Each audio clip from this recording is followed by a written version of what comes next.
Hello all my Kenvians and welcome to a new episode of Discovering Steven Universe. Today I'm going to be watching Pool Hopping and Letters to Lars. And after the last two episodes, which were enjoyable, although a bit, well, I don't want to say uneventful, but, you know, one was very much a towny episode, and the other, I'm not sure what to make of it, because it gave us information on Rose and her past and that whole story, but how much of it is true? Because again, the sword thing. I don't know. But anyway, pool hopping, no clue. Probably going to be another towny episode, and then Letters to Lars, I don't know, maybe Lars will finally arrive back on Earth and he'll be getting letters, or before he gets there, Steven will be delivering some letters or something like that from his family and Sadie and all them. Only one way to find out, of course, and that is to watch the shows. So let's get going in 3, 2, 1, go. Wait a minute. The donut is still open? The Mayor Dewey. Hello. Oh. Welcome to the Big Donut. Or Garnet? Garnet? Oh, so you want to do stuff you usually don't just to see what happens? I didn't foresee you understanding that. Coffee? That's intriguing. I quit. Come, Steve. Oh, okay. Hey, thanks. Okay.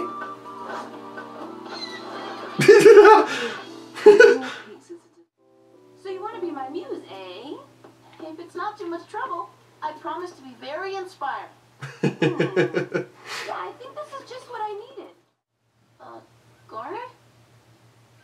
Aw, Steven. No. he's a kitty. Hi, kitty. That isn't running away. Oh, there we go.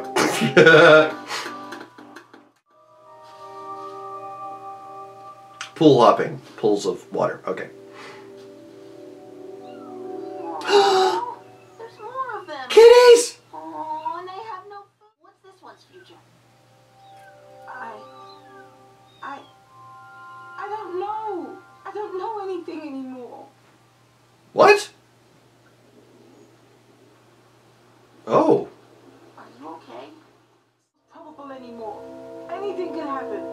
Anything could happen to these cats. Kitties! You always know what to do. Not always. Okay, most of the time. I want to adopt this one. Well, I fudged it, but I think I got it. Do we get to see it?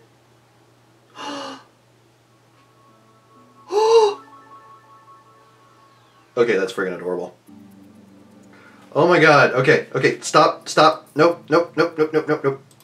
Okay, reversing course.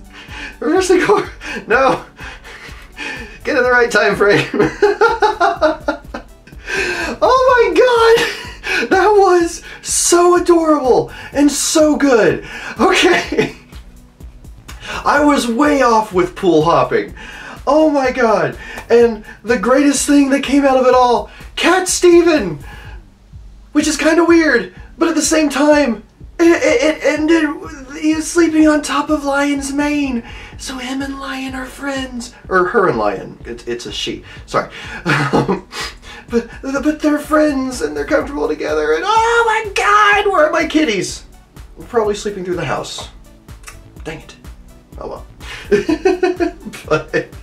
So yeah, pool hopping. Wow. This was a weird episode. A weird but awesome episode.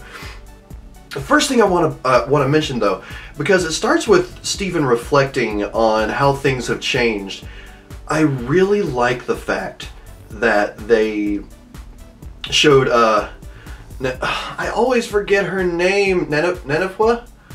I think that's right.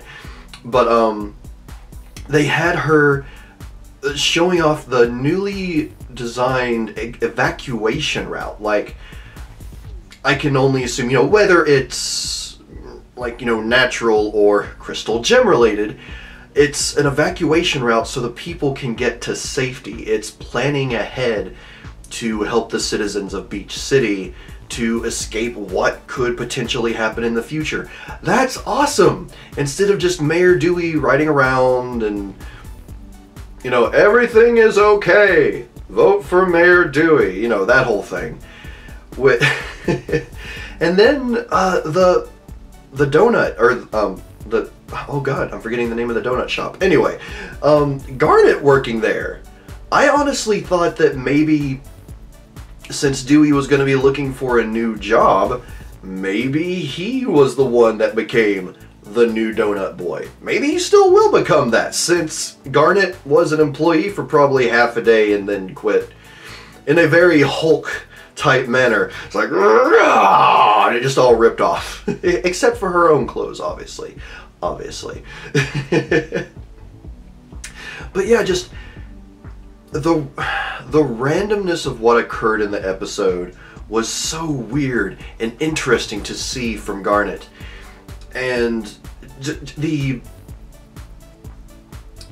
explanation behind the future vision, it plays into why Garnet wasn't able to predict what was bothering Steven, what was truly troubling Steven back during Gymcation, when she started talking about Rose Quartz and Pink Diamond. She wasn't able to even conceive about the idea that, you know, it was Steven and Connie were having trouble. And it's put so well here by Garnet. She's able to predict all of these probabilities, and it becomes overwhelming. So the fact that all that time she had still been looking at the probabilities where Steven reacts like, you know, a child. Not necessarily, you know, an irresponsible child, but still a child. Like most typical children, they go to space and they face what Steven faced. I mean, hearing what Garnet would have had to say in Gymcation probably would have been a good thing or a helpful thing. But no, he was facing a more grown-up issue. He was facing a relationship issue. He was facing what at the time felt like loss to him. Like, you know, losing someone he really cared for, or potentially losing that person, not being able to reach them. And I don't know, I just find that to be an amazing amount of character growth on the part of Garnet, who, I'm not gonna lie, I never thought of her as a character that would need any real character growth. Like, it seems like most of her growth occurred prior to the events of the show, which is during Rose Garnet, during Rose Quartz's time, when she was growing used to being the fusion that is Ruby and Sapphire, coming to terms with that relationship, realizing who she is. So, yeah, just an event like this, I did not see it coming that Garnet might be a character that needs a character arc or even character growth. So this, I guess in a strange way of putting it, this episode really humanized her for me. It's she's no longer that character that everyone will look to for the answers, or even if they still do, is like, she doesn't have to bear that weight herself. Steven has been making strong decisions, adult decisions, unexpected decisions. And that's okay, and that's something that she's coming to terms with. And oh my god, I love this show so much! They portray these lessons of life in such a good way. And you know, I'm just going to say this. I know we still have letters to Lars to get into, but someone commented a while back, it's like they, I guess, subscribed to the channel primarily for Doctor Who, and they were upset that I was doing video games and Steven Universe versus Doctor Who, and they poked fun at the fact that I was doing Steven Universe because it's a kid's show. And yes, it's a kid's show. but it's a kid show that, in my opinion, can and should be enjoyed by people of all ages. And it teaches lessons that people of all ages can potentially still learn. I mean, a lot of the stuff that's been happening, it's things that I know of and can appreciate and enjoy, like the healthy relationship boundaries between Barb and Sadie in the Big Show.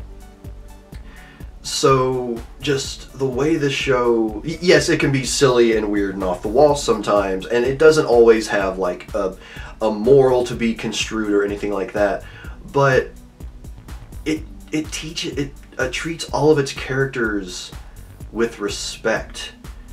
Even the bad guys, even, you know, the characters that are seen more negatively, like, I mean, up until recently, Lars, Ronaldo, it's like, you know, he's definitely one of the, you know, lower in the ranks characters as far as a lot of the fandom and possibly some people on the, like, behind the show go for, but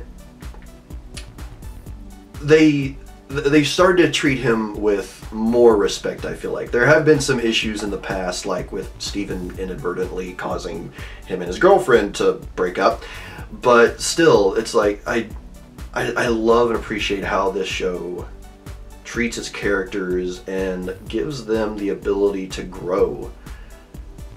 And it's so good. Anyway, I'm rambling too much. Let's get right into Letters to Lars. And, well, based on the title card there, we're going to be back in space, obviously, so he's not quite back to Earth yet. So, let's get caught up with Lars in 3, 2, 1, go. Hello? Oh, letters. A letter. Good one, Steven. I need He doesn't know? You're serious? Was abducted by gems? An adventure of a lifetime. It's so ironic it hurts my soul. Oh, poor guy. Hey, Dewey. I volunteer. Oh, God. Scared me. Then I can at least look at it. Hey, there you go. Ronaldo, great. Oh, scream! I'll come out. Hey, Dewey. It's way too confusing. You could be holding anything. I'm holding a Oh, I thought you were holding a long, skinny submarine safe. Much better if you can see. Wow. He's doing good. This is like Oh, God. Rich has made you weak. It's like they wanted nothing to do with it anymore. Everything's Aw. been great for me since Nanopla became mayor. About being the mayor. The little things, getting dressed and ready for work, walking. He's gonna start working at the donut. Seeing everyone's smiling faces. Not named after Dewey. You let me name a donut after you. It's a pink donut with pink sprinkles. I call it the Pink Lars. Aw. Even though you're in space, there's still like, who the heck is Paradox? Someone who misses you every day. I think. You know what? You haven't met before. I'll have to introduce you when you get back to Earth. Thanks for the letter, Steven. Oh,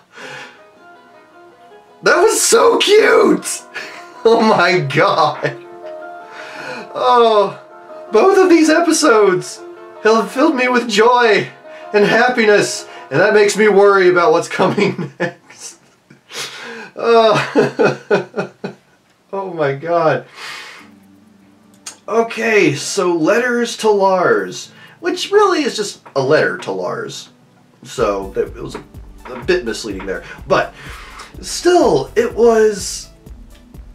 was just such a good episode. I don't know that I'm gonna have much to say, really.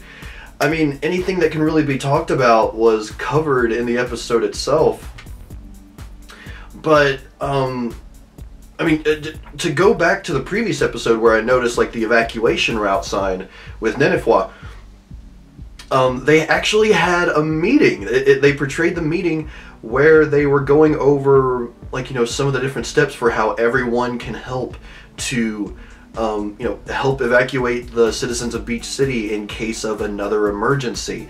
And I love that. I love that they included that. It's just a small, simple thing. And I mean, in the scope of most, you know, cartoon shows, that's not something that would probably be, you know, necessary to see. And it's not really even necessary here, but it's so good to see because it's another portrayal of how the town is changing in the scope of this show. And I love the whole thing with Pearl's first cell phone. And not only is her first cell phone, not only her first cell phone, but it's her first smartphone as well.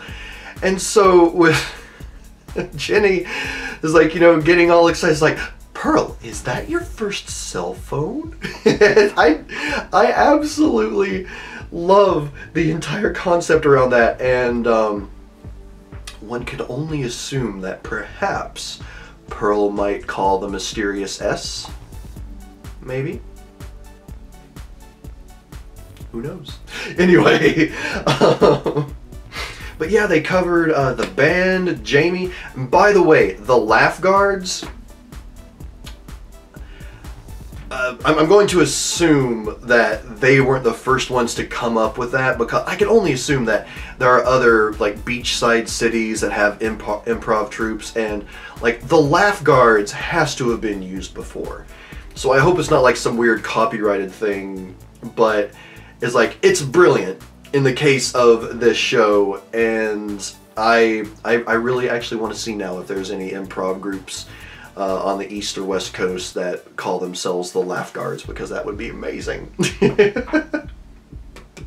And then, of course, that brings us to, like, the most consistent part of this episode, consistently the most awkward part of this episode, which was Mayor Dewey, who thought he had found, well, I mean, he found himself in a place where he didn't really have a purpose. He didn't have a set direction. He didn't know what to do with his life.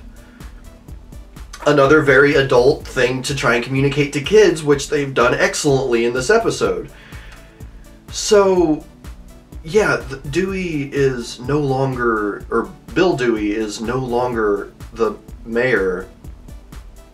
I just had a realization about that character's name that, if you're curious, you know, feel free to ask me in the comments, but anyway, brain. When it came to him finally finding his new place, the new purpose in life, the new place he belonged, it was the Big Donut. So he fulfilled his promise from what he said before, which was that he would find them a new donut boy. And that new donut boy is him. Or, I guess in this case, the new donut man. So that was really cool. And then, of course, the little homage there for Lars, like the pink Lars donut. That was a really nice touch. I really like the way they did that. It's the only donut not named after Dewey, which is hilarious, but also very, very sweet. And then, of course, the end there, where part of me thought that maybe something like that was going on, that maybe Steven was actually reading it out loud, but when they actually showed it worked perfectly. I absolutely love that scene there at the end, and it's so sweet too, because Lars really has changed so much. It's still Lars. He still has his preferences. Like, we see him get excited when Steven talks about the wrestling, and just the way he reacts to certain things, the way his eyes light up when Sadie's mentioned. So it's like, he's still Lars, but he is an evolved Lars. He is the new Lars. He's Captain Lars. And I'm really looking forward to him hopefully making it to Earth sometime, and I don't know, just seeing how that might change things. If him and the off-colors might stay on Earth, or if they'll maybe continue to travel. It's hard to say. But yeah, these two episodes, Pool Hopping and Letters to Lars, these were so much better than I expected, honestly. And I actually didn't expect Letters to Lars to be sort of a recap episode. Or not even a recap episode, really, but just covering all these different elements of life there in Beach City, which actually maybe I did kind of expect that part, but I didn't expect where they went with it with Mayor Dewey, how they went further into things than just being casually mentioned. I just really, really like this. And we also found out that apparently Peridot has not yet met Lars. And I mean, I don't think it's going to be really weird or anything like that when they do meet, but since Lars has been introduced to the name, I'm interested in seeing the moment that they actually do meet, if and when that ever happens. But, whew, this has been a heck of a video. Everyone, I am very, very much looking forward to hearing what you have to say about these two episodes, what I've had to say about these two episodes especially.